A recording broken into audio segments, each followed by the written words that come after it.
Halo sahabat Momo, apa kabar kalian semua hari ini? Jawab di komen ya.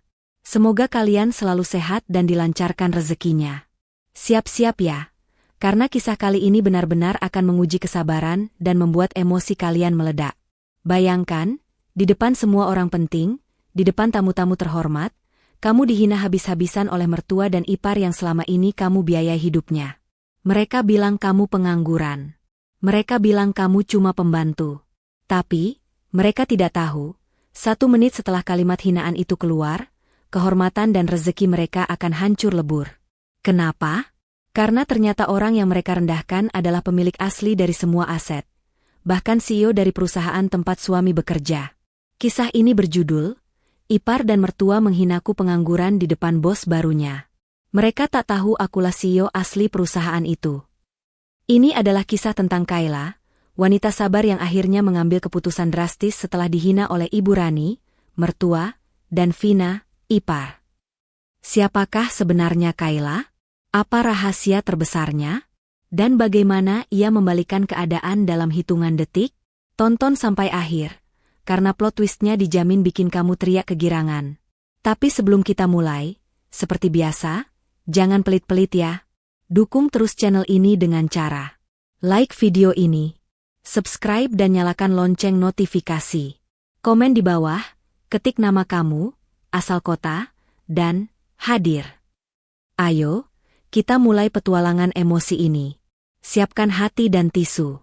Pagi itu, lampu kristal besar menggantung di ruang makan mewah bergaya Victorian modern. Cahaya pagi memantul indah di atas meja makan kayu jati panjang yang Kayla tata dengan piring-piring porselen terbaik. Kayla meletakkan menu sarapan spesialnya, scrambled egg dengan truffle oil dan smoked salmon.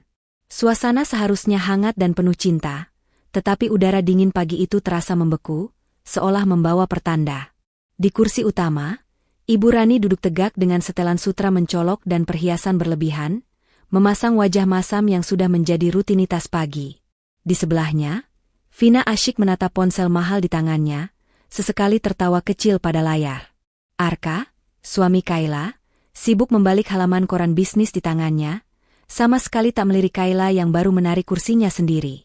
Kayla mencoba tersenyum, menyamarkan rasa sakit yang mulai terasa. Selamat pagi semua. Hari ini aku buat menu spesial. Semoga kalian suka. Ibu Rani tidak menyentuh makanannya. Tatapannya dingin dan meremehkan. Spesial? Menurutmu scrambled egg ini spesial, Kayla? Di Hotel Bintang 5, ini namanya makanan standar. Sudah tahu Arka harus segera ke kantor untuk meeting penting, kenapa kamu tidak panggil catering saja? Tapi, Bu, aku ingin menyiapkan makanan sehat dan segar. Lagi pula, Arka bilang dia suka masakanku, jawab Kayla lembut. Arka tiba-tiba memotong perkataan Kayla, tanpa menurunkan koran dari wajahnya. Aku bilang aku suka? Aku bilang, makan apa saja yang sudah ada. Kayla, jangan merepotkan diri. Kenapa sih? Kamu ini selalu mau melakukan hal-hal remeh seperti pembantu begini. Hati Kayla teriris. Kalimat itu lebih tajam daripada pisau dapur. Ia menahan napas. Aku hanya ingin mengurus rumah kita, Arka. Vina mengangkat kepalanya dari ponsel, mencibir dengan suara nyaring. Cih, mengurus rumah. Memang cuma itu satu-satunya pekerjaanmu, kan, Kak? Seorang sarjana desain interior, cum laude lo, tapi kerjanya cuma ngulek bawang di dapur. Memalukan sekali. Ibu Rani tersenyum sinis, menatap Vina penuh persetujuan. Vina, jaga bicaramu. Walaupun kenyataannya begitu, dia itu menantu di rumah ini. Meskipun tidak menghasilkan uang sepeser pun, setidaknya dia bisa jadi pembantu gratis yang menghemat pengeluaran kita. Kayla mengepalkan tangan di bawah meja. Ia merasa dipaksa menelan ludah beracun. Ia ingin berteriak bahwa rumah mewah ini, mobil sport yang Arka kendarai, dan hampir semua aset yang mereka nikmati adalah hasil jerih payahnya, modal dari perusahaan warisan ayahnya. Tapi ia menahannya, teringat pada rencana rahasia yang sudah ia susun. Belum waktunya untuk meledakkan bom. Arka melipat koran, bangkit berdiri tanpa menoleh sedikit pun. Aku berangkat. Kayla, aku mau kamu siapkan bajuku yang untuk acara di kantor nanti malam. Jangan sampai salah warna dasi lagi. Aku harus terlihat sempurna di depan klien penting. Tentu, Arka, jawab Kayla, suaranya tercekat. Arka berjalan keluar tanpa mencium keningnya, tanpa pamit, seolah ia hanya seorang pelayan di rumah itu.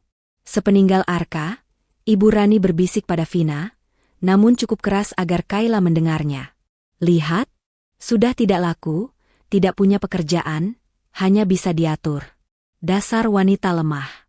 Dia tidak akan tahu seberapa besar rencana kita untuk menyingkirkannya dari semua aset Arka. Kayla mendengar samar-samar. Rencana? Aset Arka? Jantungnya berdebar kencang. Ia tahu, perlakuan buruk ini bukan hanya soal harga diri.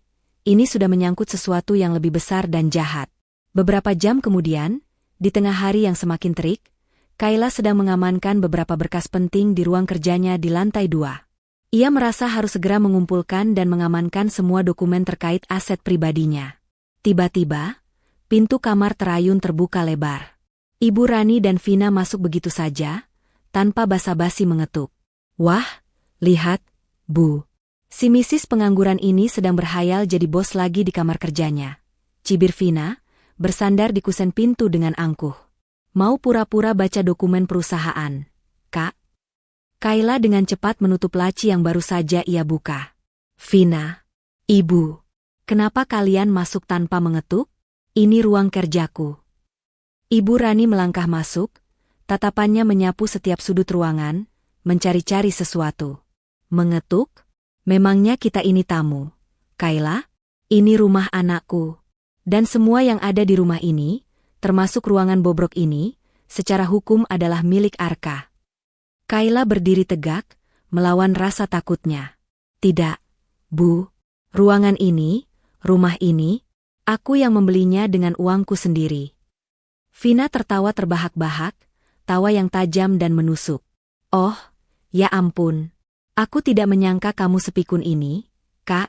Semua orang tahu Arka lah yang bekerja keras siang malam. Uangmu?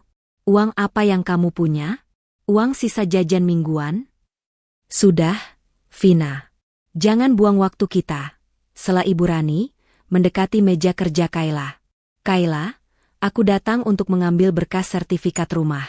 Arka membutuhkannya untuk urusan perusahaan. Wajah Kayla menegang. Sertifikat rumah ada di brankas pribadiku, dan aku tidak bisa memberikannya tanpa izin Arka. Ibu Rani tersenyum sinis. Arka sudah mengizinkan.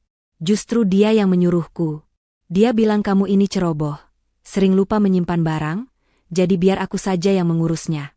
Dia bilang, daripada sertifikat penting itu hilang, lebih baik ku pegang.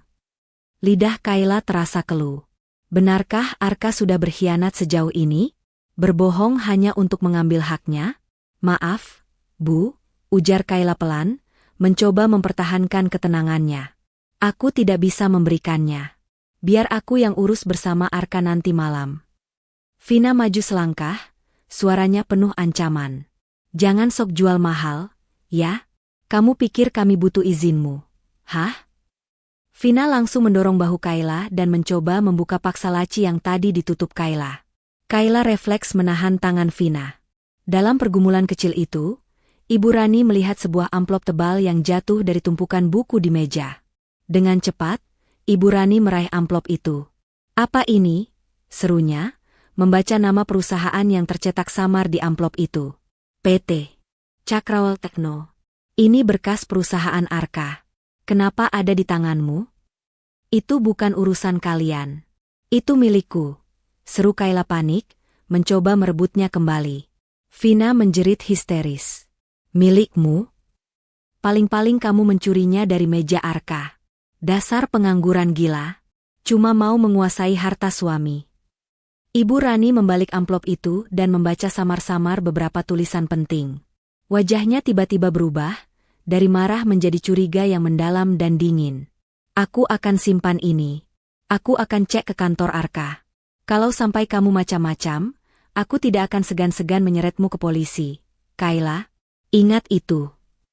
Ibu Rani dan Vina pergi dengan kemenangan yang terasa getir dan menakutkan bagi Kayla. Kayla ambruk di kursi, dadanya sesak oleh rasa sakit dan penghinaan. Ia tahu, ia harus segera bertindak. Rencananya tidak bisa ditunda lagi. Menjelang senja, Kayla duduk sendirian di teras belakang, membiarkan angin membelai wajahnya. Ia meraih ponsel dan menghubungi satu-satunya orang yang ia percaya, Faris, pengacara andal sekaligus sahabatnya. "Halo, Kay. Ada apa?" Suaramu terdengar cemas, sapa Faris dari seberang telepon. "Faris, aku butuh bantuanmu. Sekarang. Rencana kita harus jalan besok." Suara Kayla terdengar tegas, namun gemetar. Mereka sudah mulai bergerak. Ibu Rani baru saja mengancam akan mengambil sertifikat rumah dan menemukan dokumen cakrawala. "Sial. Aku sudah menduga mereka akan cepat," jawab Faris dengan nada serius. "Tapi tenang, Kay. Semua aset yang dibeli sebelum pernikahan atas namamu tidak bisa diganggu-gugat. Tapi, cakrawala? Kenapa dokumen itu bisa ada di tangan mereka?" "Itu berkas-berkas lamaku. Dulu aku sempat berencana bekerja sama dengan mereka sebelum akhirnya memilih fokus dengan perusahaan desainku," jelas Kayla. "Aku hanya menyimpan data-data itu. Tapi sepertinya, Arka sekarang bekerja di perusahaan itu." Faris terdengar terkejut. "Arka di Cakrawala? Tunggu sebentar. Aku ingat Cakrawala sempat dijual karena pilot, tapi baru-baru ini ada investor misterius yang membelinya secara tunai, lalu mengganti seluruh manajemen. Perusahaan itu sekarang sedang di puncak kejayaan." Kayla menarik napas dalam, matanya menatap langit senja dengan tekad yang membara.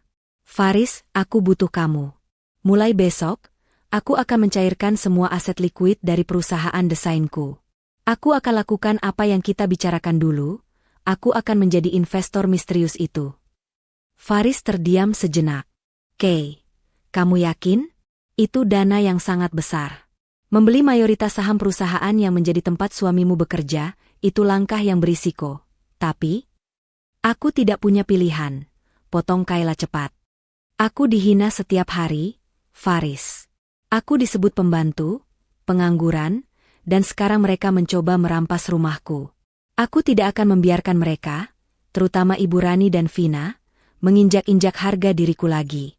Aku akan tunjukkan siapa aku sebenarnya. Aku akan kendalikan semua. Aku akan menjadi bos mereka." "Baik, bos," balas Faris, nada suaranya berubah penuh dukungan. "Aku akan siapkan semua dokumennya. Aku akan atur agar prosesnya selesai dalam 5 hari. Kamu harus menghilang dulu, agar mereka panik, dan agar kamu bisa fokus." "Aku akan pergi besok pagi," kata Kayla. "Dan aku tidak akan kembali sampai perusahaan itu sepenuhnya ada di tanganku. Faris, tolong siapkan juga surat gugatan cerai untuk jaga-jaga. Aku butuh pertimbangan terkuat jika keadaan tidak bisa diselamatkan." "Sudah kusiapkan," tegas Faris. "Sekarang, kamu siapkan hatimu. Setelah ini, tidak ada lagi Kayla yang lemah. Yang ada hanya Kayla, CEO yang akan menuntut keadilan." Kayla menutup telepon. Ia berdiri, menatap rumah megah yang selama ini menjadi penjara mewahnya. Wajahnya yang semula penuh kesedihan kini berganti dengan ekspresi dingin dan penuh determinasi. Larut malam, Arka pulang dalam keadaan mabuk. Ia langsung ambruk di kasur tanpa bicara sepatah kata pun. Kayla menatap wajah suaminya yang damai dalam tidur. "Aku mencintaimu, Arka," bisik Kayla pada dirinya sendiri, air mata menetes. "Tapi kamu sudah membiarkan ibumu dan Vina menghancurkan harga diriku. Kamu meremehkan usahaku. Kamu bahkan berencana mengambil hakku. Aku harap kamu menyesal, karena saat aku kembali, semuanya tidak akan sama lagi." Kayla mengambil koper kecil berisi dokumen penting dan beberapa pakaian. Ia tidak mengambil perhiasan atau barang mewah, hanya yang penting. Di meja nakas, ia meletakkan sebuah surat singkat. "Arka, aku pergi. Jangan cari aku selama 5 hari. Setelah itu, kamu akan mengerti segalanya. K." Kayla mencium kening Arka untuk terakhir kalinya. Ia melangkah keluar kamar, melewati koridor yang sunyi, melewati kamar Ibu Rani dan Vina yang terkunci. Ia meninggalkan semua kemewahan itu demi mendapatkan kembali harga dirinya. Ia menoleh ke belakang sekali lagi, melihat rumah itu, lalu membuka pintu utama, melangkah keluar, dan menghilang dalam gelapnya malam. Kayla sudah melakukan langkah pertamanya. Ia telah meninggalkan rumah mewah dan suaminya. Misi utamanya kini adalah mengakuisisi PT Cakrawala, perusahaan tempat Arka bekerja. Dalam 5 hari ke depan, Kayla akan bekerja keras bersama Faris, menjalankan rencana yang akan mengubah hidup semua orang yang pernah merendahkannya. Ia harus berpacu dengan waktu, karena ia tahu, tanpa kehadirannya, Ibu Rani dan Vina pasti akan memanfaatkan kesempatan ini untuk semakin memojokkan Arka dan menguasai harta benda yang tersisa. Di rumah mewah itu diliputi keheningan yang menyesakan, tetapi bukan karena rasa kehilangan, melainkan karena kebingungan. Arka terbangun dengan kepala pusing, mendapati dirinya tertidur dengan jas yang masih melekat. Ia melihat surat singkat dari Kayla di nakas. Aku pergi. Jangan cari aku selama 5 hari. Setelah itu, kamu akan mengerti segalanya. Arka meremas kertas itu dan melemparkannya ke lantai. Ia bukannya khawatir, melainkan marah. Bagaimana bisa Kayla pergi tanpa izin? Padahal ia harus menyiapkan pakaian untuk acara kantor malam ini. Arka langsung mencari Ibu Rani dan Vina yang sedang sarapan, atau lebih tepatnya, menggosip, di ruang makan. Ibu, Vina, kalian lihat Kayla? Tanya Arka dengan nada tinggi. Ibu Rani mengangkat alis, pura-pura terkejut. Kayla? Bukankah dia memang selalu berkeliaran di pagi hari, mengurus taman? Kenapa kau mencarinya seperti anak hilang? Dia pergi, jawab Arka singkat, menendang kursi di dekatnya. Dia cuma meninggalkan surat aneh ini. Dia bilang dia pergi selama 5 hari. Ibu Rani dan Vina saling pandang. Di mata mereka bukan ada kekhawatiran, melainkan kilatan kemenangan yang tersembunyi. Pergi? Vina menyeringai. Paling-paling dia merajuk. Kak, biasalah, drama orang pengangguran. Merasa terhina karena kita bilang dia pembantu. Biarkan saja. Mungkin dia sedang healing di warung kopi murahan di pinggir kota. Namun, Ibu Rani lebih cerdik. Matanya yang tajam menyadari ini adalah kesempatan emas. Arka, jangan panik. Bagus dia pergi. Ini namanya takdir memihak kita. Selama 5 hari ini, kita punya waktu untuk menyelesaikan urusan kita tanpa halangan dari dia yang ngerecokin terus. Urusan apa, Bu? Tanya Arka, sedikit tertarik. Ibu Rani menarik napas, lalu merendahkan suaranya seolah takut didengar dinding. Malam itu, saat kau mabuk, kau ingat kau pernah bicara soal aset properti? Kau bilang semua aset harusnya di bawah namamu, bukan nama Kayla, kan? Dan rumah ini, Ibu sudah bicara pada notaris langganan kita. Selagi dia tidak ada, kita urus semua surat kuasa pengalihan aset. Kita amankan semua, termasuk sertifikat rumah itu. Rumah ini harus jadi milikmu sepenuhnya, Nak. Wajah Arka terlihat ragu. Tapi, Bu, rumah ini, Kayla yang beli. Aku cuma menambahkan sedikit dana. Secara hukum. Hukum bisa diatur. Arka, potong Ibu Rani tajam. Siapa yang punya uang, dia yang buat hukum. Ingat, dia itu sekarang tidak punya power apa-apa.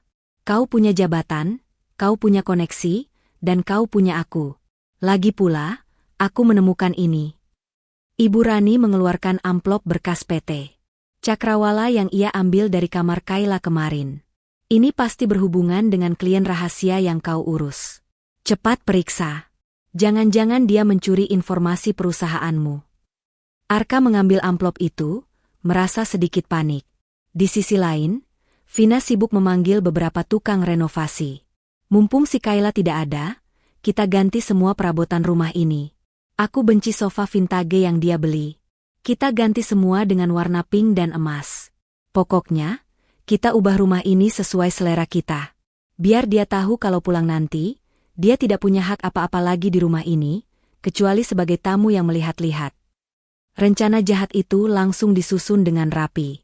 Ibu Rani akan mengurus pengalihan aset dan dokumen Cakrawala, sementara Vina akan menghabiskan uang Arka untuk merombak total isi rumah, menghapus jejak dan selera Kayla. Mereka bekerja dalam kegembiraan dan nafsu yang serakah, tak menyadari bahwa ketiadaan Kayla adalah jebakan yang baru saja diaktifkan. Sementara itu, ratusan kilometer dari rumah mewah itu, di sebuah kantor pengacara yang sangat rahasia dan modern, Kayla sedang duduk di hadapan Faris. Suasana di kantor Faris begitu kontras dengan rumahnya. Tenang, profesional, dan penuh perhitungan. Oke, Kay. Aku sudah siapkan semua berkasnya.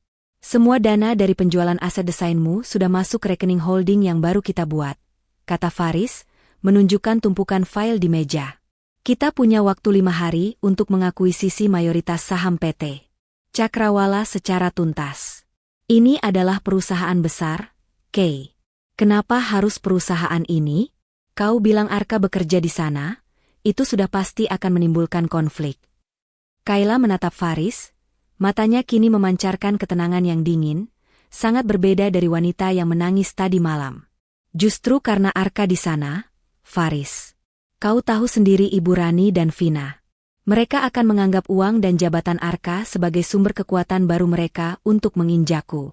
Aku harus menghancurkan fondasi kekuasaan mereka. Aku harus mengambil alih sumber kebanggaan mereka. Faris tersenyum tipis. Balas dendam yang manis. Bukan balas dendam, Faris. Ini penegakan keadilan. Selama ini mereka merendahkanku, menganggapku pengangguran yang tak punya nilai. Aku akan membuktikan nilai diriku. Aku akan tunjukkan bahwa aku bukan hanya punya uang untuk membeli perusahaan itu, tapi juga punya otak untuk menjalankannya. Aku akan jadi bos Arka. Dan aku akan tunjukkan pada Ibu Rani dan Vina betapa rapuhnya kekuasaan yang selama ini mereka banggakan. Faris menggeser sebuah dokumen tebal. Langkah pertamamu, kita harus memverifikasi semua laporan keuangan PT Cakrawala.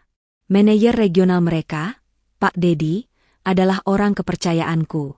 Dia yang akan kita jadikan kunci masuk.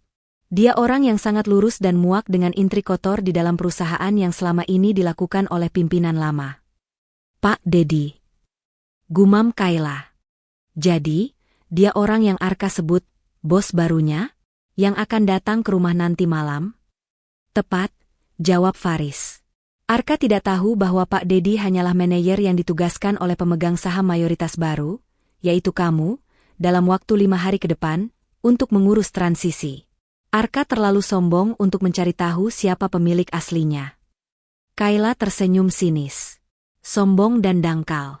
Sempurna. Lalu apa yang akan dilakukan Ibu Rani dan Vina di rumah? Tepat hari ini, jelas Faris, melihat jam tangannya, Ibu Rani pasti sudah menghubungi notarisnya untuk mengurus surat kuasa pengalihan aset rumah. Tapi tenang, aku sudah mengantisipasi. Semua aset properti yang kamu beli sebelum menikah, secara hukum, dilindungi oleh perjanjian pranikah yang kau buat diam-diam. Notaris Ibu Rani hanya akan menemukan dokumen palsu yang kau letakkan sebagai umpan. Dokumen palsu? Ya. Dokumen yang menunjukkan bahwa rumah itu memang dibeli bersama, tapi kamu menempatkan syarat bahwa status kepemilikan akhir akan diputuskan oleh status pekerjaanmu. Dan yang lebih penting, aku sengaja menyebar rumor di lingkungan kantor Arka bahwa PT Cakrawala sedang menghadapi masalah keuangan besar. Ini akan membuat Arka dan keluarganya semakin ingin mencuri asetmu, karena mereka mengira perusahaan suamimu akan bangkrut. Kayla mengangguk. Licik, Faris. Aku suka itu. Jadi, saat mereka berpikir mereka sudah menang dengan mengambil sertifikat rumah, sebenarnya aku sudah mengambil perusahaan tempat Arka menggantungkan hidupnya. Tepat. Dan Vina? Faris terkekeh. Aku dengar dia sudah memesan perabotan baru. Biarkan saja dia menghabiskan uang Arka. Kerugian itu tidak akan sebanding dengan harga yang harus dibayar Arka atas keputusannya. Mereka berdua bekerja tanpa henti. Di layar komputer Faris, terhampar data keuangan Cakrawala yang rumit. Faris menjelaskan bahwa perusahaan itu sesungguhnya sangat sehat, hanya saja manajemen lama yang korup. Kayla, dengan latar belakang sarjana dan pengalaman bisnisnya, memahami setiap angka dengan cepat. Ini aneh, kata Kayla, menunjuk sebuah entry. Mengapa ada dana besar yang dialihkan ke rekening pribadi Arka setiap bulan, tanpa laporan yang jelas? Faris membetulkan letak kacamatanya. Itulah yang kita selidiki. Sepertinya Arka menyalahgunakan jabatannya di perusahaan lama. Dia mengambil keuntungan pribadi dengan modus bonus performa. Ini bisa menjadi senjata terkuat kita untuk pemecatan tidak hormat di depan umum. Tekad Kayla semakin bulat. Pengkhianatan Arka bukan hanya soal hati, tapi juga integritas dan uang. Faris, pastikan proses transfer saham ini harus benar-benar rahasia. Aku ingin kejutan ini sempurna. Aku ingin melihat wajah Ibu Rani dan Vina ketika mereka menyadari bahwa mereka menghina orang yang sebentar lagi akan menjadi bos suami mereka. Tenang, Kay. Malam di hari kelima, saat event besar perusahaan di rumahmu itu, Pak Dedi akan hadir sebagai manajer utusanmu. Dia akan menjadi saksi kunci di depan mereka semua. Janji Faris. Kayla dan Faris menghabiskan waktu berjam-jam, menyusun strategi, menandatangani dokumen, dan memetakan alur pengambil alihan. Di saat yang sama, Ibu Rani dan Vina di rumah mewah sedang sibuk dengan notaris gadungan dan tukang renovasi, percaya bahwa mereka sedang dalam perjalanan menuju kekuasaan penuh. Mereka tidak tahu bahwa setiap detik yang berlalu adalah waktu yang membawa mereka semakin dekat ke jurang kehancuran. Mereka merayakan kepergian Kayla, padahal Kayla sedang membangun benteng kekuasaan yang jauh lebih besar dan tak terjangkau. 3 hari berlalu sejak Kayla melangkah keluar dari rumah mewahnya, meninggalkan Arka, Ibu Rani, dan Vina dalam kebingungan yang bercampur euforia. Bagi Kayla, 3 hari ini terasa seperti 3 tahun penuh ketegangan. Ia menghabiskan sebagian besar waktunya di kantor Faris, dikelilingi tumpukan dokumen keuangan, laporan audit, dan perjanjian jual beli saham. Ia tidak tidur nyenyak, hanya mengandalkan kopi pahit dan tekad membara. Kay, kita sudah di tahap akhir, kata Faris, menunjuk angka-angka besar di layar monitor. Uang sudah ditransfer, investor lama sudah sepakat. Tinggal tanda tangan final dari manajer regional untuk mengesahkan perpindahan mayoritas saham. Begitu Pak Dedi menandatanganinya, kamu resmi menjadi pemegang saham pengendali dan secara efektif CEO PT Cakrawala. Jantung Kayla berdebar kencang. Rasanya seperti sedang berdiri di tepi tebing. Di satu sisi, ia sangat dekat dengan harga diri dan keadilan yang ia cari. Di sisi lain, ia tahu keputusan ini akan menghancurkan pernikahan dan kehidupan Arka. Aku sudah memikirkannya matang-matang. Faris, jawab Kayla, suaranya mantap. Arka tidak pernah menghargai pekerjaanku. Dan yang terpenting, dia tidak pernah menghargaiku sebagai istrinya. Dia membiarkan aku dihina. Aku harus melakukannya. Faris mengangguk, memahami luka sahabatnya. Baik. Aku sudah mengatur pertemuan dengan Pak Dedi besok pagi di lokasi yang sangat rahasia. Begitu selesai, kita kembali ke rumahmu, tepat pada saat event kantor Arka. Tapi bagaimana dengan Arka dan yang lainnya? Apa yang terjadi di rumah? Kayla tersenyum getir. Aku sudah memprediksi ini. Sementara Kayla berjuang di balik layar, suasana di rumah mewah itu berubah drastis menjadi sirkus keserakahan. Ibu Rani dan Vina menjadikan kepergian Kayla sebagai liburan tanpa batas. Mereka berhasil mengelabui notaris palsu dengan dokumen umpan yang disiapkan Faris. Ibu Rani kini merasa yakin bahwa sertifikat rumah sudah aman di tangannya.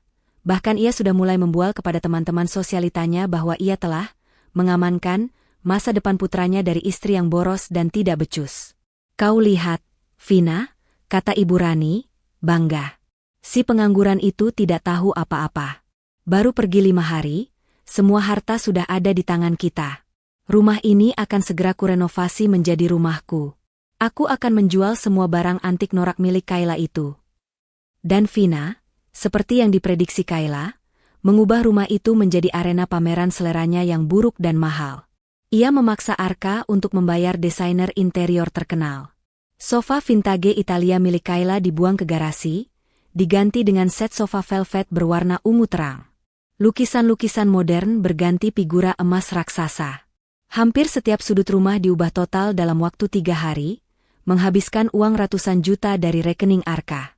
Arka sendiri mulai merasa tertekan, bukan karena kehilangan Kayla, melainkan karena rekening banknya terkuras habis oleh Ibu Rani dan Vina. Vina, Ibu, bisakah kalian berhenti menghabiskan uang? Teriak Arka suatu sore, setelah melihat saldo rekeningnya. PT Cakrawala sedang menghadapi masalah keuangan besar. Ada rumor perusahaan akan dijual. Aku bisa dipecat kapan saja. Ibu Rani menampar tangan Arka. Jangan bodoh. Perusahaan mana yang dijual? Itu cuma rumor murahan. Kau ini manajer andalan. Fokus saja pada pekerjaanmu. Lagi pula, kenapa kau panik? Uangmu banyak. Kalaupun kau dipecat, kau masih punya rumah ini. Ingat, sertifikatnya sudah aman di tangan ibu. Itu hasil jerih payah kita, nak. Vina menimpali, betul, Kak Arka. Jangan dengarkan rumor. Sebentar lagi kan ada acara besar di rumah. Pesta penyambutan, bos baru, yang akan mengambil alih perusahaanku. Jadilah pria kaya yang berwibawa.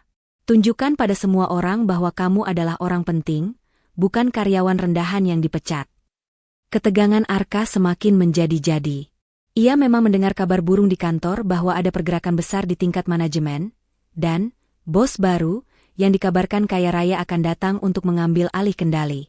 Arka, yang selama ini merasa dirinya penting, merasa terancam sekaligus terdorong untuk membuktikan diri di pesta itu. Ia tidak tahu, bos baru, yang ia harapkan akan memberinya promosi, adalah orang yang sebentar lagi akan menghancurkan hidupnya. Pagi di hari kelima. Di sebuah penthouse mewah yang disewa Faris sebagai tempat persembunyiannya, Kayla menatap pemandangan kota dari balik jendela. Hari ini adalah hari penentuan.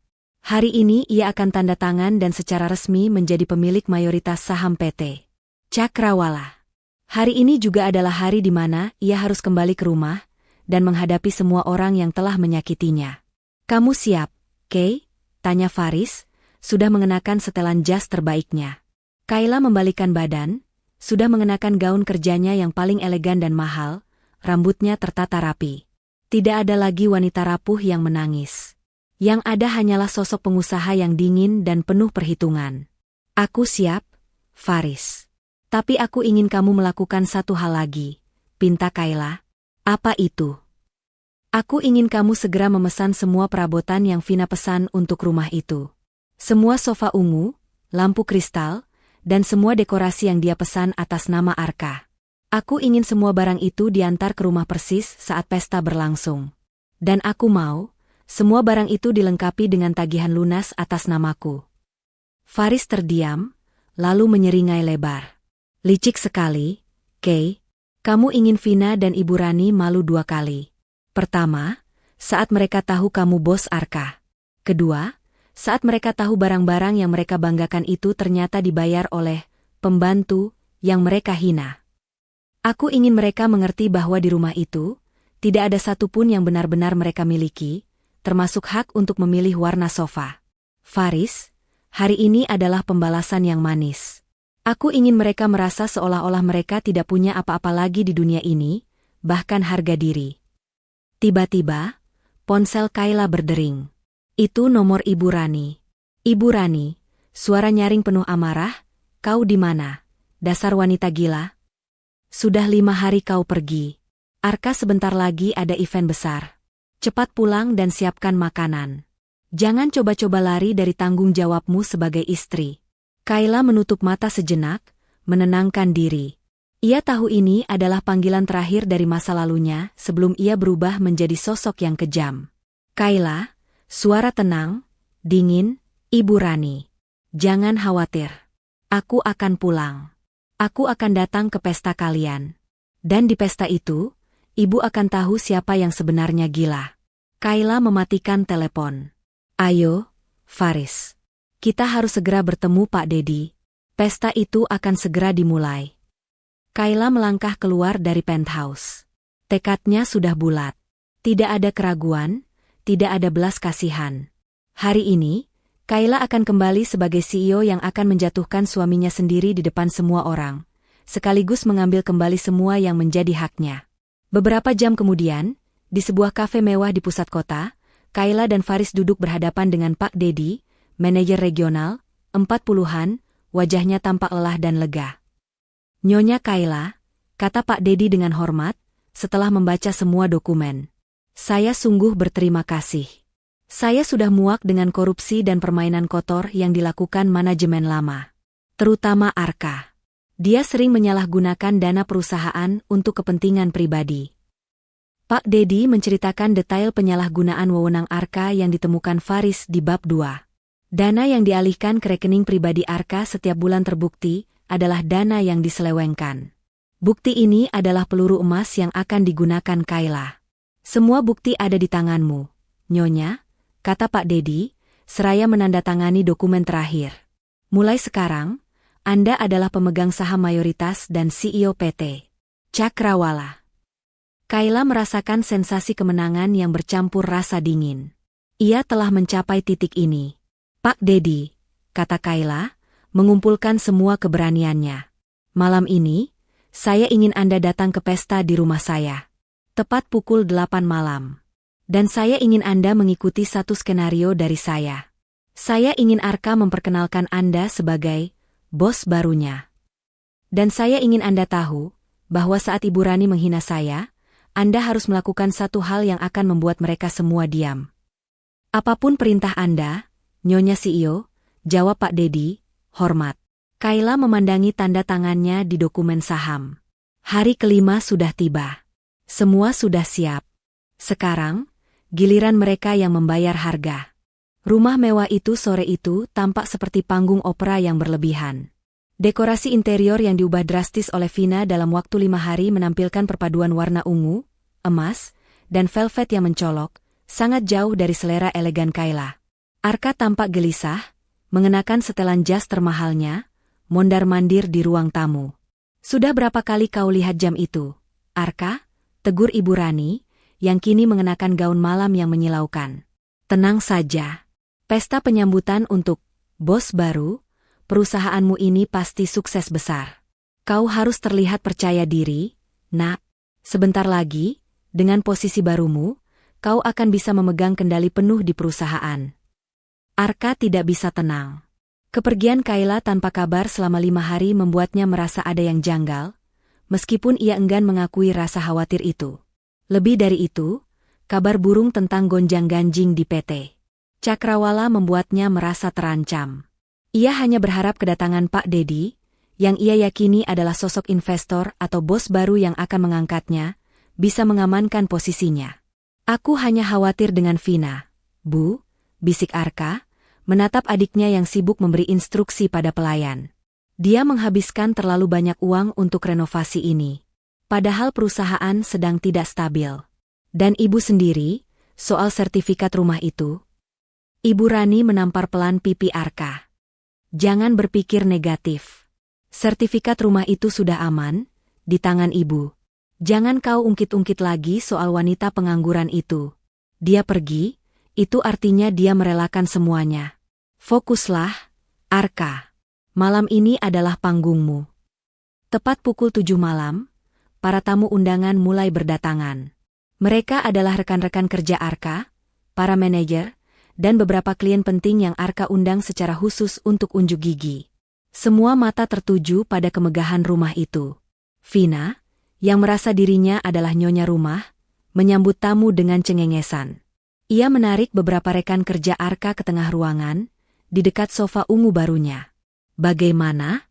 Cantik, kan? Interior ini 100% seleraku, kata Vina, menyombongkan diri. Dulu rumah ini suram sekali, penuh barang-barang vintage kuno selera kakak iparku, si Kayla. Tapi sekarang, ini baru namanya rumah orang kaya. Seorang rekan kerja Arka, Budi, berbisik ragu. Tapi, bukankah Nyonya Kayla seorang desainer interior? Desainer? Hahaha. Vina tertawa kencang, membuat beberapa tamu menoleh. Dia itu cuma desainer yang tidak laku, Mas Budi. Setelah menikah dengan Arka, kerjanya hanya di rumah, mengurus dapur. Ibu dan aku sepakat, wanita yang tidak bisa menghasilkan uang hanya pantas menjadi pembantu di rumah suaminya. Arka, mendengar ucapan Vina, tersenyum kecil. Ia bukannya menegur Vina, justru ia menikmati pengakuan itu. Ia membiarkan citra Kayla di mata rekan-rekan kerjanya hancur, agar posisinya sebagai pria penyedia nafkah tunggal terlihat semakin kuat. Inilah pengkhianatan terberat Arka, mengorbankan harga diri istrinya demi egonya sendiri. Suasana semakin ramai. Arka mencoba mengalihkan pembicaraan dengan rekan-rekannya menuju proyek terbarunya di PT Cakrawala. Ia berbicara dengan lantang dan sombong, meyakinkan semua orang bahwa dia adalah sosok yang tak tergantikan di perusahaan. Tiba-tiba, Ibu Rani menarik tangan Arka ke sudut ruangan, di mana seorang pria berjas gelap berdiri sendiri. Pria itu adalah Pak Dedi, manajer regional yang ditugaskan Faris. Arka, ini dia, Pak Dedi, bos baru, yang sangat ingin kau kenal. Bisik Ibu Rani penuh semangat, seolah ini adalah momen kemenangan besar. Arka menyambut Pak Dedi dengan senyum lebar, menjabat tangannya erat-erat, penuh kepalsuan. Selamat datang, Pak Dedi. Kami sangat terhormat Anda mau datang ke pesta sederhana kami. Terima kasih atas undangannya, Pak Arka, jawab Pak Dedi, tatapannya datar, memancarkan aura profesional yang dingin. Ia sama sekali tidak menunjukkan kehangatan. Arka, yang terlalu fokus pada ambisinya, tidak menyadari sikap dingin Pak Dedi. Ia justru menggunakan kesempatan ini untuk merendahkan Kayla sekali lagi.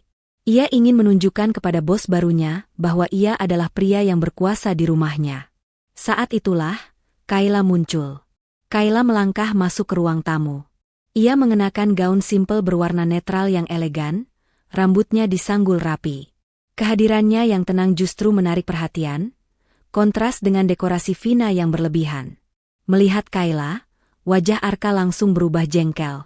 Ia sudah memesan pelayan untuk menyiapkan minuman. Kenapa Kayla harus kembali dan merusak citranya di depan Pak Dedi? Ibu Rani dan Vina, yang sedang tertawa, mendadak membeku melihat kehadiran Kayla. Oh, lihat, si pengangguran akhirnya muncul juga, cibir Vina, suaranya menusuk. Ibu Rani, yang sedang memegang lengan Pak Dedi, memanfaatkan momen itu tanpa berpikir panjang. Ia ingin menghabisi harga diri Kayla sampai ke akarnya, tepat di depan orang yang paling penting bagi karir Arka.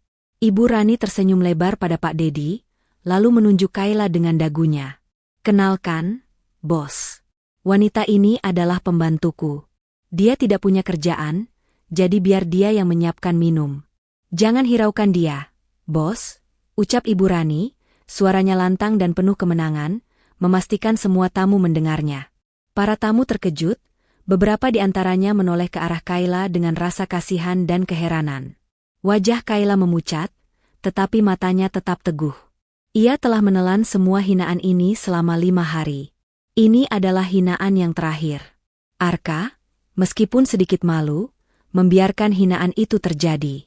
Ia ingin agar Pak Dedi melihat bahwa istrinya hanyalah seorang wanita tak berguna yang bisa diinjak-injak, dan bahwa dialah yang berkuasa. Inilah puncak dari pengkhianatannya. Kayla berdiri tegak, siap membalas. Ia sudah menyiapkan kalimat terkuatnya untuk membalikkan keadaan. Namun, sebelum Kayla sempat membuka mulutnya, sesuatu yang tidak terduga terjadi. Pak Dedi mendadak syok. Matanya membelalak kaget. Ekspresi di wajahnya bukan jijik, melainkan perpaduan antara ketakutan yang mencekam dan penghormatan yang mendalam. Pak Dedi langsung melepaskan tangannya dari Ibu Rani. Ia bahkan tidak melirik Arka. Ia hanya menatap Kayla. Gerakannya sangat cepat. Pak Dedi berjalan terburu-buru, melewati Ibu Rani, melewati Arka, dan menghampiri Kayla. Kayla menahan napas.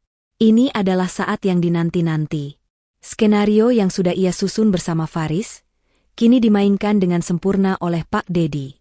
Pak Dedi berdiri tegak di hadapan Kayla, lalu membungkuk sedikit, sikap yang hanya ditunjukkan pada atasan tertinggi. Nyonya Kayla, serunya.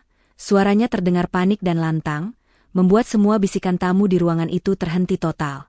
Semua mata tertuju pada interaksi aneh antara bos baru Arka dengan pembantu yang baru saja dihina. Saya sungguh tidak menyangka Anda ada di sini, lanjut Pak Dedi, dengan nada tulus memohon maaf. Maafkan, sungguh maafkan kelancangan Nyonya Rani dan Nona Vina. Saya pastikan ini tidak akan terjadi lagi di perusahaan Anda. Seluruh ruangan mendadak senyap. Arka merasakan aliran darahnya membeku. Ibu Rani dan Vina saling pandang, wajah mereka pucat, tidak mengerti apa yang baru saja mereka dengar. Di perusahaan Anda, bisik Arka, bingung. Kayla menatap Alden, Ibu Rani, dan Vina. Inilah saatnya, momen di mana harga dirinya akan dibayar lunas. Seluruh ruangan membeku dalam keheningan yang mematikan. Bisikan para tamu lenyap ditelan rasa penasaran dan keterkejutan. Semua mata terpaku pada Pak Dedi, sosok yang Arka yakini sebagai bos baru, yang kini berdiri membungkuk dengan wajah pucat di hadapan Kayla, sosok yang baru saja dihina sebagai pembantu. Arka merasakan sekujur tubuhnya dingin. "Di perusahaan Anda?" bisiknya, suaranya tercekat dan dipenuhi kebingungan. "Pak Dedi, apa yang Anda bicarakan?" Dia ini istri saya. Dia hanya ibu rumah tangga." Ibu Rani, yang merasa wibawanya terancam, maju selangkah dengan emosi meluap. "Pak Dedi, Anda pasti salah orang. Dia ini Kayla, wanita yang pergi dari rumah 5 hari tanpa pamit. Dia tidak punya pekerjaan. Dia hanya bisa menghabiskan uang anak saya. Dia bukan siapa-siapa." Vina mengangguk kuat, tangannya gemetar menunjuk Kayla. "Betul, bos. Dia bahkan tidak tahu bedanya laporan keuangan dengan daftar belanjaan. Jangan dengarkan dia." Kayla menahan senyum tipis. Semuanya berjalan sesuai skenario. Inilah panggungnya, dan ia tidak akan menyia-nyiakannya. Ia menatap Ibu Rani dan Vina dengan tatapan yang tenang, tapi menghancurkan. "Ibu Rani, Vina," ujar Kayla, suaranya pelan namun terdengar jelas dan menusuk di tengah keheningan. "Sudah selesai drama penghinaannya? Aku sudah menelan semua kalimat kalian selama 5 hari, bahkan 5 tahun. Sekarang, biarkan aku yang bicara." Kayla mengalihkan pandangannya pada Pak Dedi. Ia mengulurkan tangannya dengan anggun. Pak Dedi segera mengambil sebuah amplop coklat dari saku jasnya, menarik sebuah kartu dari sana, dan menyerahkannya kepada Kayla. Kayla mengambil kartu nama itu, tidak melihatnya, tetapi membaliknya, memperlihatkan logo yang tercetak di sana kepada semua orang, terutama Arka, Ibu Rani, dan Vina. "Arka," kata Kayla, suaranya tegas. "Kau bilang dia adalah bos barumu. Kau bilang dia adalah orang yang akan memberimu promosi dan mengamankan posisimu di PT Cakrawala. Benar?" Arka mengangguk cepat, mencoba memaksakan senyum yang gagal. "Ya, dia manajer regional yang ditugaskan oleh pemegang saham mayoritas baru. Dia adalah kunci karierku." "Bagus," balas Kayla. "Kalau begitu, izinkan aku meluruskan satu hal padamu, Arka. Dan pada semua orang yang ada di ruangan ini." Kayla menyerahkan kartu nama Pak Dedi kembali. Pak Dedi langsung mengambil kartu nama lain dari dompetnya, dan menyerahkannya kepada Kayla. Kartu nama itu sederhana, elegan, hanya berisi nama dan gelar. Kayla membalikan kartu nama itu. Kali ini, ia tidak menunjukkannya kepada tamu lain, tetapi ia hanya menatap mata Arka, Ibu Rani, dan Vina.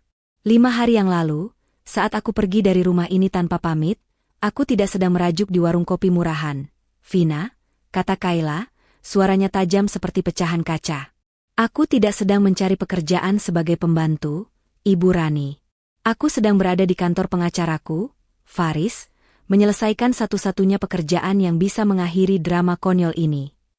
Ibu Rani tertawa sinis, meskipun ada nada panik dalam tawanya. "Pekerjaan apa? Paling-paling kau meminjam uang." "Tidak," jawab Kayla. "Aku tidak meminjam. Aku membeli." Kayla melangkah perlahan ke tengah ruangan. Ekspresinya tenang, namun semua orang bisa merasakan aura kekuatan yang memancar darinya. "PT Cakrawala," ucap Kayla, menyebut nama perusahaan yang menjadi kebanggaan Arka. Perusahaan tempat Arka menggantungkan seluruh hidupnya, dan yang menjadi sumber kesombongan kalian, Ibu dan Vina. Perusahaan yang kalian harapkan akan membuat Arka kaya raya, agar kalian bisa terus berfoya-foya. Kayla berhenti, pandangannya mengunci Arka. "Arka, kau ingat kau bilang kau harus terlihat sempurna di depan klien pentingmu? Kau benar.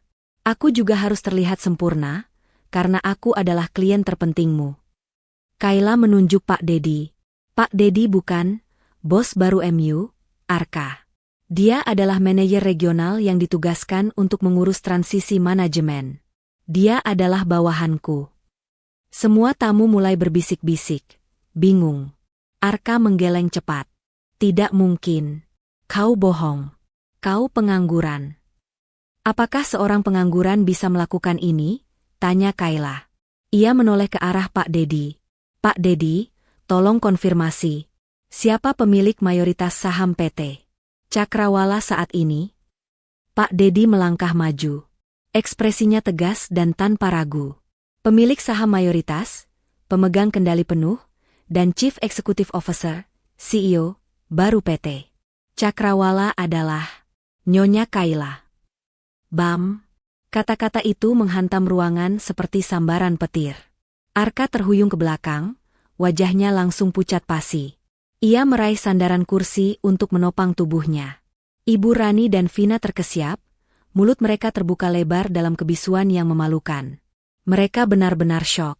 Orang yang baru saja mereka hina sebagai pembantu, di rumahnya sendiri ternyata adalah bos mutlak. Penguasa perusahaan tempat Arka menggantungkan nasibnya.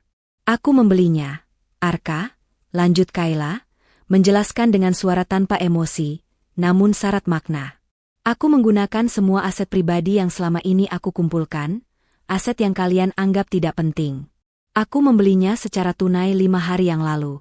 Tepat saat aku pergi tanpa pamitan. Ibu Rani menjerit histeris. Tidak.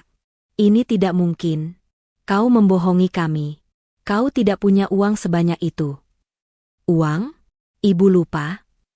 Kayla tertawa getir. Semua properti di sini, rumah ini, mobil Arka, adalah aset yang aku beli dengan uangku sebelum menikah.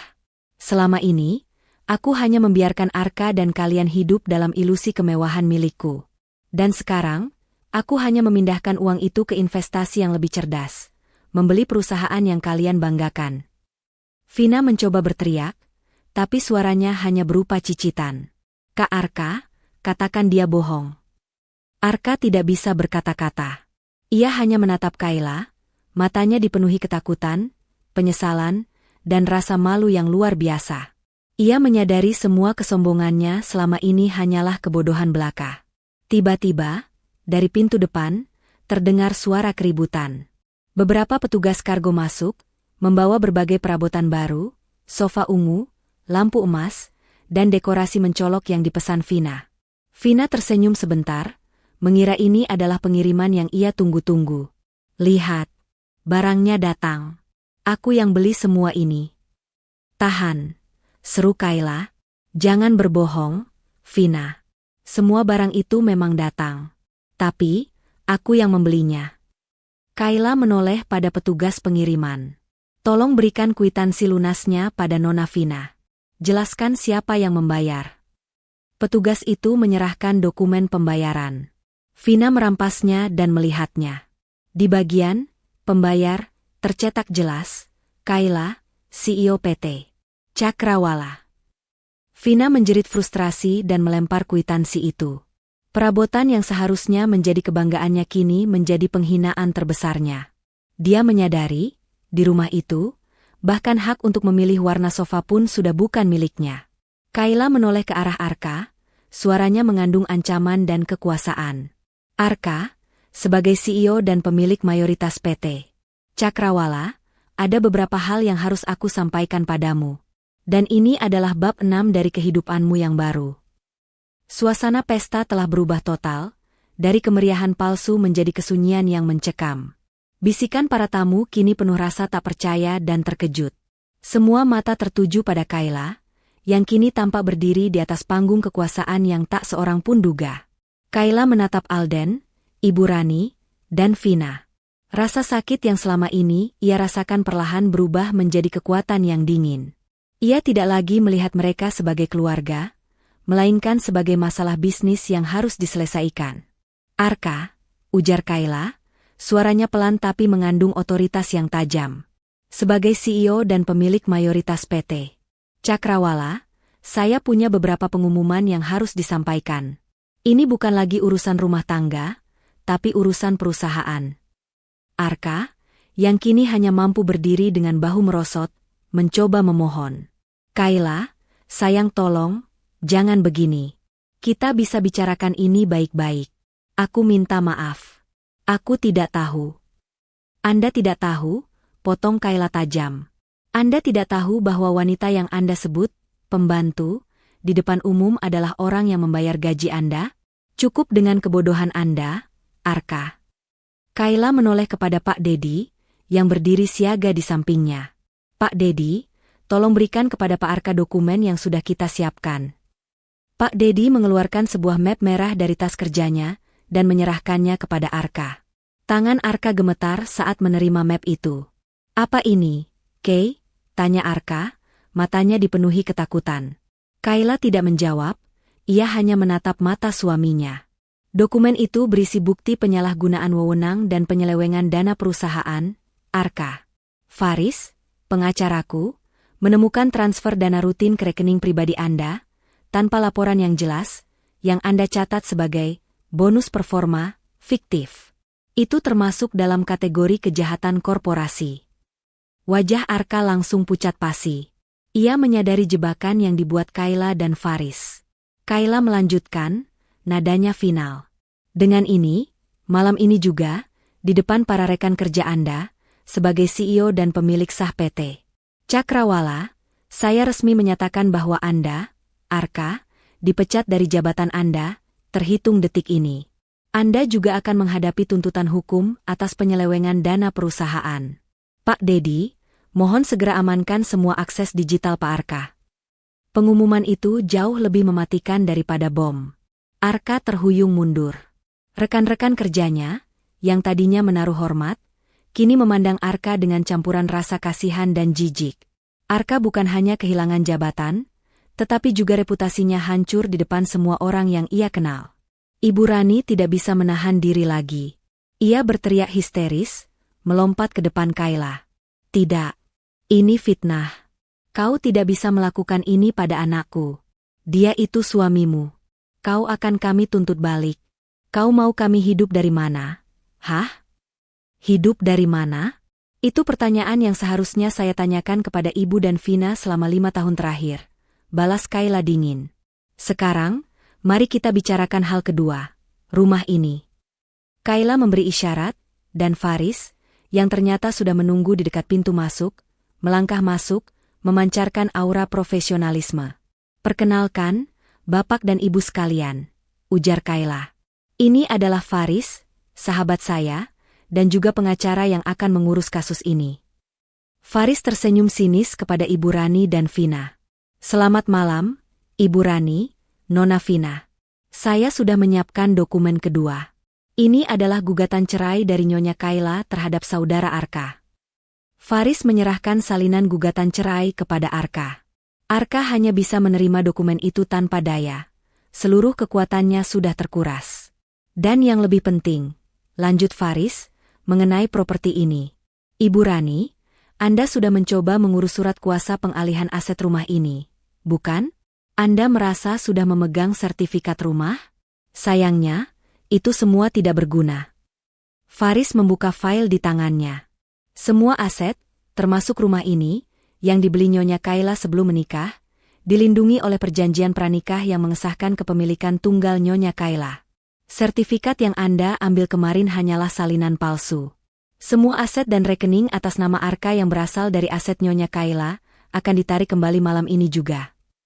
Mendengar kata-kata, ditarik kembali, wajah Ibu Rani berubah menjadi merah padam karena amarah dan Vina jatuh terduduk di atas sofa ungu mahalnya yang sebentar lagi juga akan disita. Tidak. Ini rumah anakku. Arka yang membiayainya, teriak Ibu Rani. Arka membiayai? Dengan dana yang diselewengkan dari perusahaan Nyonya Kayla, balas Faris tajam. Semua perabotan baru yang Nona Vina pesan, termasuk sofa ungu itu, juga sudah dibayar lunas oleh Nyonya Kayla. Jadi, secara legal, barang-barang itu pun milik Nyonya Kayla. Kalian tidak punya hak atas apapun di sini, kecuali pakaian yang melekat di badan kalian. Mendengar kebenaran yang kejam itu, semua tamu terdiam.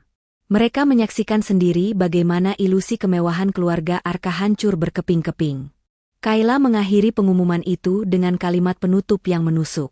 Tamu-tamu yang terhormat, saya mohon maaf atas drama yang tidak profesional ini. Sekarang, pesta ini berakhir. Saya meminta Anda semua untuk meninggalkan rumah ini. Dan untuk Arka, Ibu Rani, dan Vina, Kayla menatap mereka dengan tatapan tanpa emosi. Saya memberi kalian waktu 1 jam untuk mengemasi barang-barang pribadi. Setelah itu, kalian harus meninggalkan rumah ini, karena kalian hanyalah tamu tidak diundang di rumah milik saya. Arka hanya bisa berdiri membeku, air mata penyesalan mulai membasahi wajahnya. Ia tidak menangisi uangnya yang hilang, tetapi harga dirinya, dan lebih dari itu, ia menyadari ia telah kehilangan Kayla yang tulus demi egonya yang konyol. Ibu Rani dan Vina masih mencoba memohon, merangkul kaki Kayla, tetapi Kayla tetap bergeming. Ia telah melewati batas kesabarannya. Faris dan Pak Dedi segera memanggil petugas keamanan untuk memastikan semua berjalan sesuai prosedur. Ini adalah malam pembalasan. Malam di mana Kayla mengambil kembali bukan hanya hartanya, tetapi juga kendali atas kehidupannya sendiri. Setelah semua tamu undangan berhamburan keluar, meninggalkan rumah mewah itu dalam kebisuan yang memalukan, Ibu Rani dan Vina masih duduk diam di lantai, meratapi nasib yang baru saja menimpa mereka. Keduanya menolak bergerak, menolak menerima kenyataan bahwa mereka, yang baru beberapa jam lalu menghina Kayla sebagai pembantu di rumahnya sendiri, kini benar-benar menjadi pengemis tanpa atap. Arka berdiri di tengah ruangan, tatapannya kosong. Ia membiarkan Faris dan Pak Dedi mengawasi para petugas keamanan yang mulai mengecek inventaris. Arka tidak lagi memikirkan harta, ia hanya memikirkan kebodohannya. Ia ingat setiap kali ia membiarkan Ibu Rani dan Vina merendahkan Kayla, ia ingat setiap kali ia mengabaikan istrinya demi harga diri dan ambisi palsu. Penyesalan itu menghantamnya, terasa lebih menyakitkan daripada kehilangan seluruh kekayaannya. Arka, kau harus berbuat sesuatu, jerit Ibu Rani histeris, bangkit dan mencengkeram lengan putranya. Kau suaminya. Kau harus memohon. Katakan padanya kau mencintainya. Kita tidak bisa kehilangan rumah ini. Kita akan tinggal di mana? Arka menepis tangan ibunya dengan lemah. Sudah cukup, Bu. Semua ini karena keserakahanmu. Semua ini karena kau dan Vina yang tidak pernah berhenti menghina Kayla. Aku dipecat. Aku dituntut. Semua yang kita banggakan ini, sejak awal, adalah milik Kayla. Vina meraung dari sudut ruangan. Tapi aku kan iparnya. Dia tidak mungkin setega ini padaku. Aku akan telepon teman-teman sosialitaku, aku akan viralkan dia. Aku akan bilang dia wanita jahat yang menceraikan suami dan mengusir mertua. Kayla, yang berdiri di tangga, menatap mereka dengan dingin. Silakan, Vina. Viralkan. Tapi pastikan kau juga memviralkan bukti penyelewengan dana perusahaan yang dilakukan suamimu, dan juga rekaman CCTV di bab 5, di mana ibumu menghinaku sebagai pembantu di depan bos baruku sendiri. Kau akan lihat siapa yang akan ditertawakan seluruh kota. Ancaman itu berhasil membungkam Vina. Ia tahu, di era digital ini, cerita Kayla sebagai CEO yang mengusir suaminya yang korup dan mertuanya yang sombong akan menjadi kisah yang jauh lebih kuat dan disukai publik. Waktu terus berdetak. Faris mendekati Ibu Rani dan Vina. Waktu kalian habis. Silakan keluar. Ibu Rani mulai merangkak di lantai, menangis memilukan menuju kaki Kayla. Kayla, nak, ampuni ibu. Ibu minta maaf. Ibu janji akan berubah. Jangan usir kami, nak. Di luar dingin, kami tidak punya siapa-siapa lagi. Kayla tidak bergerak. Ia membiarkan Faris yang menjawab. Penyesalan yang tulus tidak datang setelah harta hilang, Ibu Rani. Itu datang saat Anda masih punya kesempatan untuk menghargai Nyonya Kayla. Sekarang, kesempatan itu sudah lewat. Faris memberi isyarat kepada petugas keamanan. Kedua petugas itu dengan sopan namun tegas, membantu Ibu Rani dan Vina berdiri. Mereka diseret keluar rumah, masih berteriak-teriak histeris, menanyakan nasib perhiasan dan tas-tas mahal mereka yang harus ditinggalkan. Di luar rumah, beberapa tetangga yang penasaran sudah berkerumun. Mereka menyaksikan pemandangan yang tak terduga. Ibu Rani, wanita paling sombong di kompleks, dan Vina, fashionista arogan, diusir dari rumah megah mereka hanya dengan pakaian di badan. Mereka hanya bisa membawa satu koper berisi barang-barang pribadi. Keributan itu menarik perhatian, dan kabar itu menyebar secepat kilat. Ibu Rani dan Vina, yang selama ini selalu memandang rendah orang lain, kini menjadi tontonan dan bahan gosip tetangga. Inilah karma instan yang harus mereka terima. Tinggallah Arka di ruangan itu, sendiri dengan Kayla. Arka tidak melawan saat Faris memberinya berkas tuntutan dan cerai. Ia hanya menatap Kayla. Aku tahu, aku pantas mendapatkannya, ujar Arka, suaranya pelan dan pecah. Aku pantas kehilangan semuanya. Tapi, Kay, apakah ini benar-benar harus berakhir? Semua ini? Kayla menatap mantan suaminya itu. Ia merasakan sedikit nyeri di hati, tetapi ia harus tegas. Semuanya sudah berakhir, Arka. Begitu kau membiarkan Ibu Rani menghinaku sebagai pembantu di rumahku sendiri, di depan Pak Dedi, di depan orang-orang yang kupekerjakan, hubungan kita sudah mati. Kau mengorbankan kehormatanku demi egomu, demi ambisi palsu yang bahkan bukan milikmu. Aku minta maaf, Kay. Aku benar-benar menyesal. Arka menunduk, air mata menetes. Aku akan menandatangani semuanya. Aku tidak akan melawan. Aku tidak akan mengambil apapun. Aku hanya ingin kau tahu, aku benar-benar mencintaimu. Cinta yang membiarkanmu meremehkan dan menghina, balas Kayla tajam. Aku butuh bukti, Arka, bukan kata-kata. Buktikan penyesalanmu dengan menerima konsekuensi ini tanpa perlawanan. Faris akan mengurus semuanya. Faris melangkah maju. Saudara Arka, Anda akan tinggal di apartemen sederhana yang sudah kami siapkan. Semua kartu kredit dan akses aset Anda sudah diblokir. Semua gaji dan dana yang Anda selewengkan dari PT Cakrawala harus dikembalikan. Anda akan dibebaskan dari tuntutan pidana jika Anda kooperatif dalam proses perceraian dan pengembalian aset ini. Arka mengangguk pasrah. Ia tahu, ia harus membayar harga atas kesalahannya. Ia mengambil koper kecil berisi barang-barangnya, menatap Kayla untuk terakhir kalinya, lalu berjalan keluar dari rumah yang kini terasa asing itu. Di luar, mobil taksi yang dipesan Faris sudah menunggu. Arka melihat Ibu Rani dan Vina berdiri di trotoar, menangis dan menjerit-jerit meminta pertolongan kepada para tetangga yang hanya menonton. Arka merasa malu luar biasa, namun ia tahu ia tidak bisa berbuat apa-apa lagi. Ia masuk ke taksi, meninggalkan ibu dan adiknya di pinggir jalan, membiarkan mereka menghadapi konsekuensi dari kesombongan mereka sendiri. Kayla, dari dalam rumah, melihat kepergian mereka. Ia telah memenangkan pertempuran, mendapatkan kembali asetnya dan harga dirinya. Tapi ada harga lain yang harus dibayar, rasa sepi dan kehancuran sebuah pernikahan.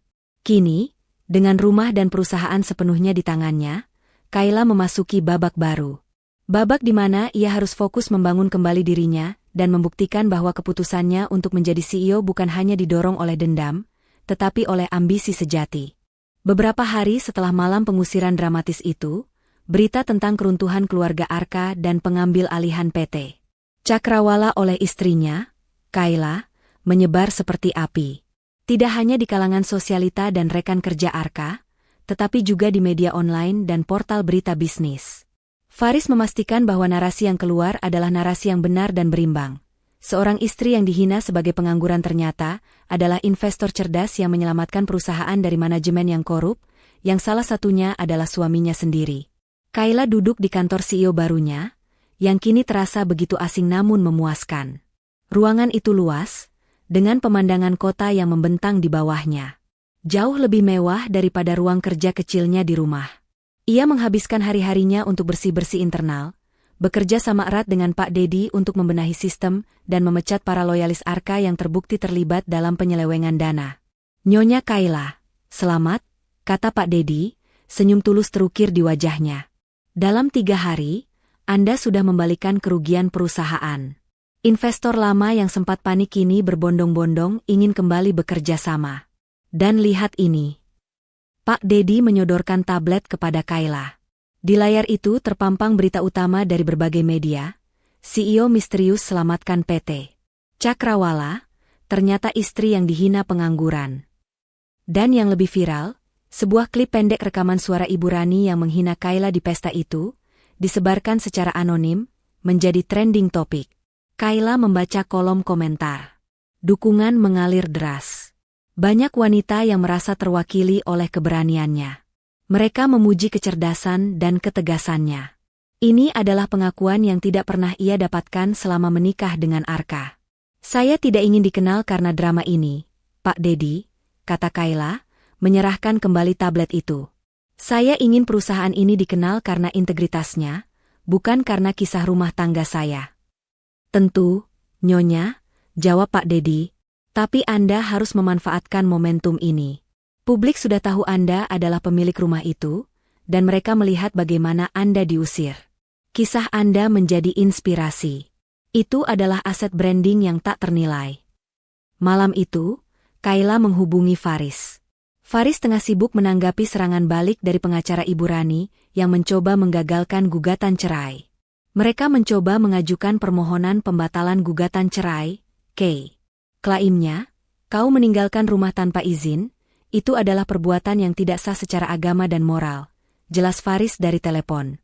Kayla tertawa sinis. Moral? Mereka bicara moral? Buktikan, Faris. Tunjukkan semua bukti yang kita punya. Tunjukkan bukti transfer uang Arka ke rekening penyelewengan. Tunjukkan bukti renovasi rumah yang dilakukan Vina tanpa izinku. Tunjukkan bahwa selama 5 tahun ini, aku hanyalah HTM berjalan dan pembantu yang dihina. Faris tersenyum puas. Aku sudah menyiapkan semua. Termasuk kesaksian dari Pak Dedi tentang bagaimana Arka meremehkanmu di depan rekan-rekan kerjanya. Pengadilan akan melihat bahwa Arka dan keluarganya yang sejak awal sudah tidak memiliki itikat baik dalam pernikahan ini. Di tengah kesibukannya, Kayla mendapat telepon dari sahabat lamanya, Siti, tokoh yang muncul di beberapa kerangka awal Anda. Siti, yang sudah lama tidak mendengar kabar, terkejut melihat berita tentang Kayla di mana-mana. Kayla, demi Tuhan, apa yang terjadi denganmu? Aku lihat di berita. Kau Sio, seru Siti histeris. Kayla menarik napas lega. Akhirnya ia bisa bicara dengan seseorang yang tulus. Panjang ceritanya, Sid. Aku cuma mencoba mengambil kembali apa yang jadi hakku. Kau gila, tapi keren, Kay. Kau mengusir mertuamu dan memecat suamimu sendiri. Itu baru balasan setimpal. Dukungan Siti terasa seperti air dingin di tengah padang pasir. Siti, yang mengenal Kayla jauh sebelum menikah dengan Arka, mengingatkannya pada betapa ambisius dan cerdasnya Kayla dulu. Dengar, Kay, kata Siti, suaranya melunak. Jangan biarkan drama ini menghantuimu. Jangan kembali ke dia hanya karena rasa bersalah. Bangun perusahaanmu, buktikan pada dunia bahwa kau melakukan ini bukan karena emosi, tapi karena kau memang mampu. Aku tahu, Sid. Aku tidak akan kembali ke kehidupan lamaku, janji Kayla. Sementara itu, kehidupan Ibu Rani dan Vina berada di titik terendah. Setelah diusir, mereka sempat menumpang di rumah kerabat jauh, tetapi sikap sombong dan kebiasaan berfoya-foya mereka membuat mereka diusir lagi. Mereka kini tinggal di sebuah kontrakan kecil di pinggiran kota, jauh dari kemewahan dan zona nyaman mereka. Aku tidak percaya ini, teriak Ibu Rani, memukul meja kayu yang reot. Aku yang punya gelar sosialita terpandang, sekarang harus tidur di kasur busa murah ini. Semua ini gara-gara si pengangguran sialan itu. Vina, yang biasanya stylish, kini hanya bisa memakai pakaian lusuh. Ia tak bisa lagi mengakses kartu kredit Arka, ponselnya disita karena tidak mampu bayar tagihan, dan semua teman sosialitanya menjauhinya karena malu. Kisah Vina yang diusir dan barang-barang mewahnya disita menjadi bahan tertawaan di grup-grup chat mereka. Mama tidak lihat di media sosial? Vina menangis frustrasi. Kayla jadi pahlawan. Dia dibilang CEO muda paling inspiratif. Kita dibilang keluarga parasit yang merampok. Aku tidak bisa keluar rumah. Semua orang menatapku dengan jijik. Mereka menyalahkan Kayla, menyalahkan Arka, dan menyalahkan semua orang kecuali diri mereka sendiri. Keserakahan mereka membuat mereka buta. Tidak menyadari bahwa semua yang mereka alami adalah akibat dari mulut tajam dan hati yang jahat. Sedangkan Arka, ia kini tinggal di apartemen kecil yang disiapkan Faris. Ia menjalani hidupnya dalam kesendirian yang pahit. Ia mencoba menghubungi Kayla berkali-kali, hanya untuk meminta maaf, tetapi Kayla tidak pernah menjawab. Arka tidak lagi memiliki jabatan, tidak memiliki uang, dan tidak memiliki siapa-siapa. Ia mulai merenungi setiap perlakuannya pada Kayla. Ia membaca berita-berita tentang kesuksesan Kayla di Cakrawala. Di sana, Kayla tampak begitu berwibawa, begitu bersinar, sosok yang seharusnya ia banggakan, bukan direndahkan. Arka tahu, penyesalan ini adalah penjara yang harus ia jalani. Ia tidak akan melawan gugatan cerai.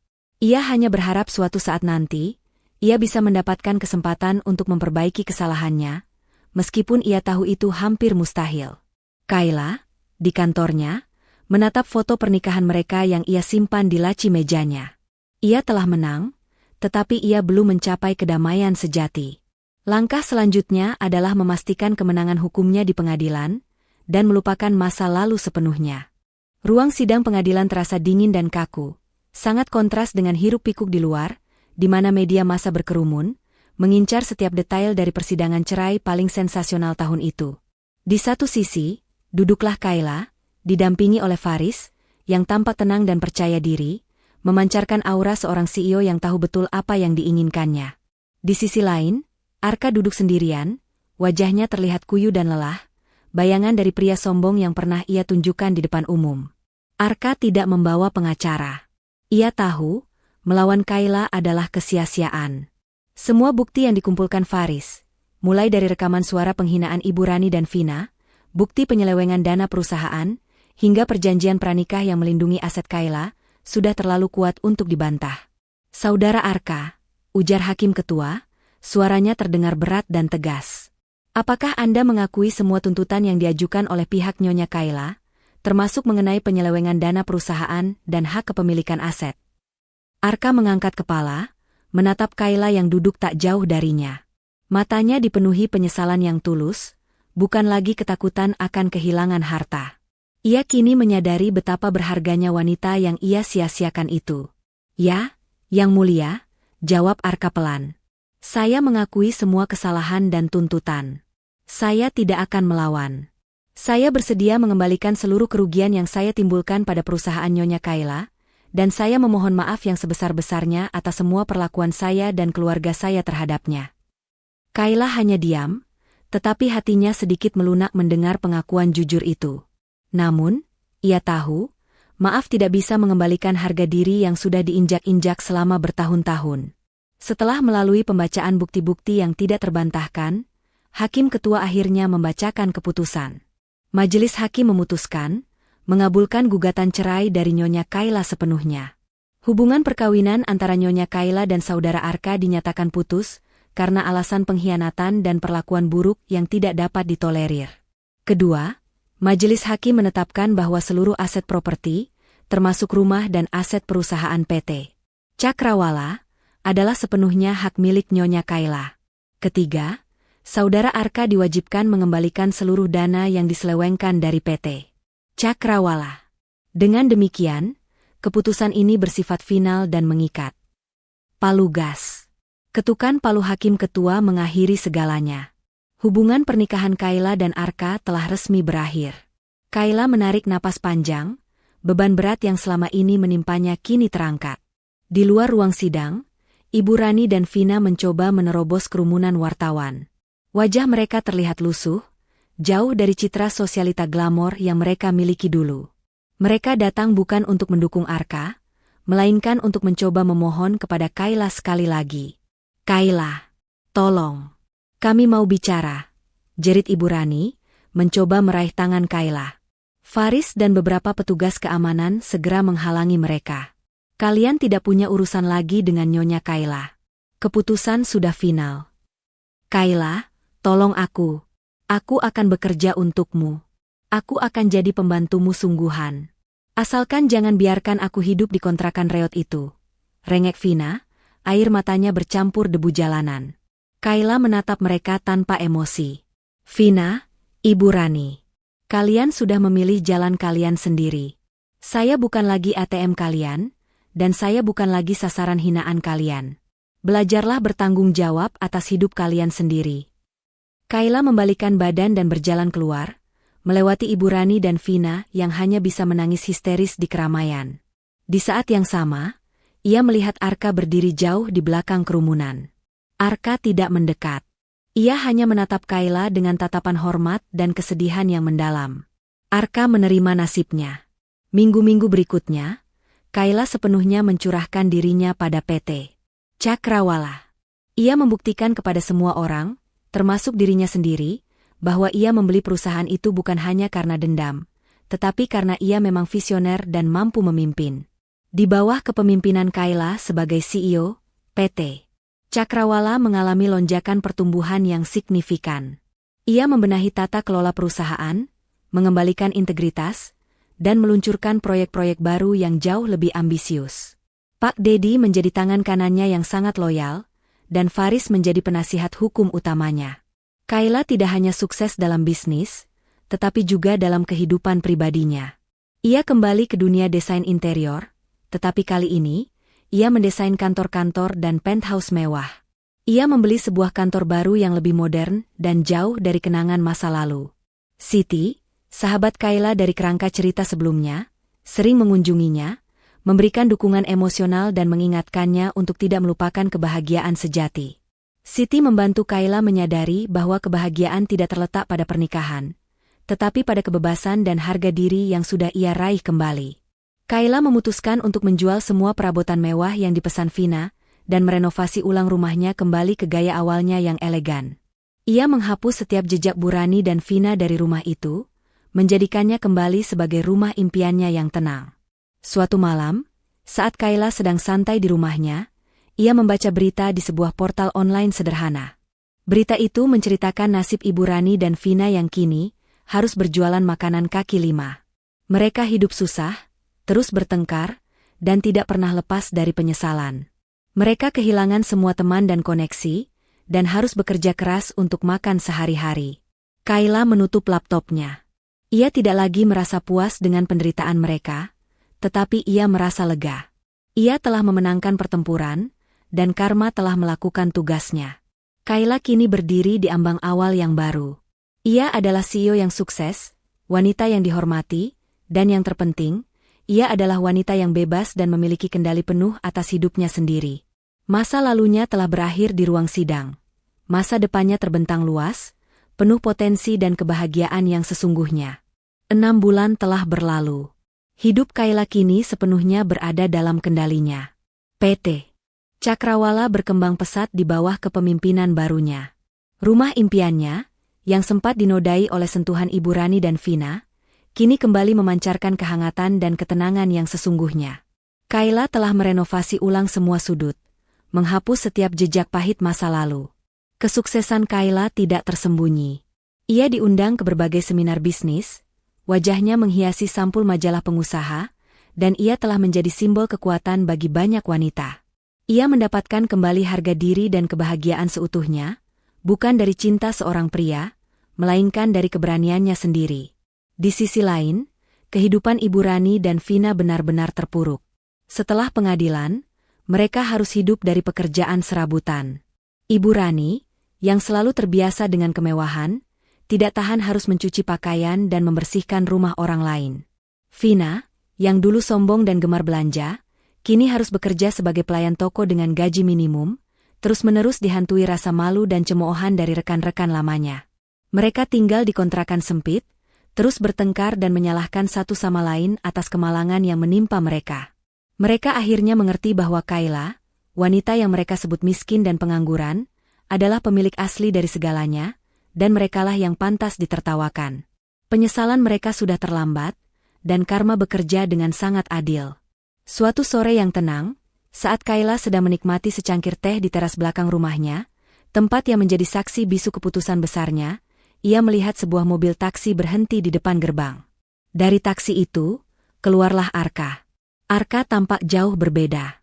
Ia mengenakan pakaian sederhana yang bersih, tubuhnya sedikit kurus, dan tatapannya tidak lagi sombong, melainkan rendah hati dan penuh kesedihan. Ia membawa sebuket bunga lili putih. Arka berjalan perlahan menuju pintu. Kayla sudah mengira momen ini akan datang, tetapi ia tidak menghindar. Ia tahu, ia harus menutup bab ini sepenuhnya. Kayla, sapa Arka, suaranya pelan dan serak. Ia berdiri di ambang pintu, tidak berani melangkah masuk tanpa izin. Bisakah kita bicara sebentar? Kayla menghela napas. Masuklah, Arka. Tapi hanya 5 menit. Arka masuk, tangannya gemetar memegang bunga itu. Ia menyerahkannya kepada Kayla. Aku tahu ini tidak ada artinya, tapi aku ingin memberimu ini. Terima kasih, kata Kayla, menerima bunga itu tanpa ekspresi. Apa yang ingin kamu bicarakan? Semuanya sudah jelas di pengadilan. Arka menundukkan kepalanya. Aku tahu, Kay. Aku tidak datang untuk meminta hartamu kembali. Aku sudah mengembalikan semua dana perusahaan. Aku datang untuk meminta maaf, sekali lagi, yang tulus. Aku tahu aku tidak pantas mendapat pengampunanmu. Arka menceritakan kehidupannya yang sekarang. Ia bekerja keras, menjalani hidup sederhana, dan perlahan-lahan belajar menghargai hal-hal kecil. Aku sekarang mengerti. Aku mencintaimu, tapi aku membiarkan egoku, ambisi palsuku, dan ucapan ibuku meracuni segalanya. Aku meremehkanmu karena aku takut melihatmu lebih hebat dariku. Aku adalah pria yang bodoh, Kay. Aku pantas kehilanganmu. Arka mengangkat kepalanya. Aku hanya ingin kau tahu, aku sudah mengurus perceraian dengan baik. Aku tidak akan pernah mengganggu hidupmu lagi. Aku senang melihatmu sukses. Kay, kau pantas mendapatkan semua ini. Aku hanya berharap kau bahagia. Kayla menatap mata Arka, mencari kejujuran di sana. Ia melihat penyesalan yang nyata. Aku memaafkanmu, Arka, kata Kayla, nadanya lembut namun tegas. Aku memaafkanmu, karena jika aku tidak memaafkanmu, aku tidak akan bisa benar-benar bebas. Aku sudah mendapatkan kebahagiaanku kembali. Arka tersenyum pahit. Ia tahu, kata maaf bukanlah jaminan ia bisa kembali. Ia bangkit berdiri. Terima kasih, Kay. Selamat tinggal, ucapnya, siap untuk pergi. Saat Arka membalikan badan, sebuah dorongan tiba-tiba muncul dalam diri Kayla. Ia melihat Arka yang sekarang, jujur, rendah hati, dan menerima kesalahannya. Ia tahu Arka yang ini adalah pria yang berbeda dengan yang ia nikahi dulu. Tunggu, Arka, panggil Kayla.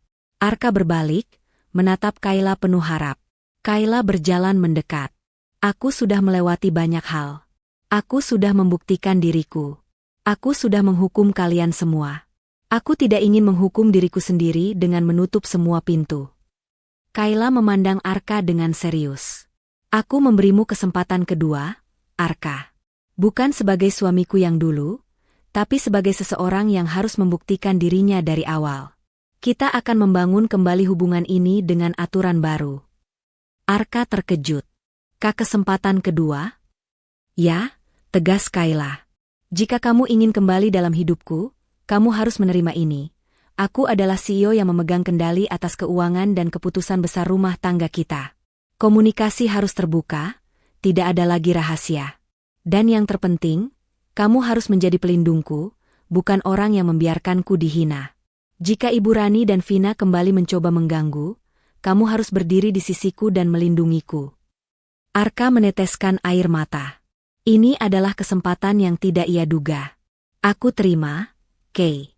Aku akan membuktikan bahwa penyesalanku tulus. Aku akan menjadi pria yang pantas kau banggakan. Kayla mengangguk. Ia tidak memeluknya, tetapi hanya menjabat tangan Arka dengan tegas. Mulai sekarang, kita mulai dari nol. Jangan pernah lupakan semua yang telah terjadi, karena itu adalah harga dari harga diri kita. Kayla dan Arka mulai membangun kembali hubungan mereka dengan fondasi yang baru dan lebih kuat, penuh komunikasi, saling menghargai, dan menghormati batasan. Kayla tetap fokus pada karirnya sebagai CEO PT Cakrawala, menjadi inspirasi bagi banyak orang. Ia tidak hanya mendapatkan kembali harga dirinya, tetapi juga cinta yang tulus dan jujur, yang dibangun di atas rasa hormat, bukan kepalsuan. Sementara itu, Ibu Rani dan Vina terpaksa kehilangan semua kemewahan yang selama ini mereka nikmati. Mereka jatuh miskin, harus bekerja keras untuk makan sehari-hari, dan selalu dihantui rasa penyesalan seumur hidup. Mereka akhirnya mengerti bahwa wanita yang mereka sebut miskin adalah pemilik asli dari segalanya, dan merekalah yang pantas ditertawakan. Kayla telah mendapatkan akhir yang baru, kehidupan yang tenang, bahagia, sukses, dan dihormati sepenuhnya. Pesan moral: jangan pernah meremehkan atau merendahkan orang lain, terutama pasangan hidupmu. Kehormatan sejati dan kekayaan abadi tidak datang dari harta yang diklaim, melainkan dari keberanian, kecerdasan, dan harga diri yang kamu miliki sendiri. Siapa yang menanam kesombongan, dia akan menuai penyesalan.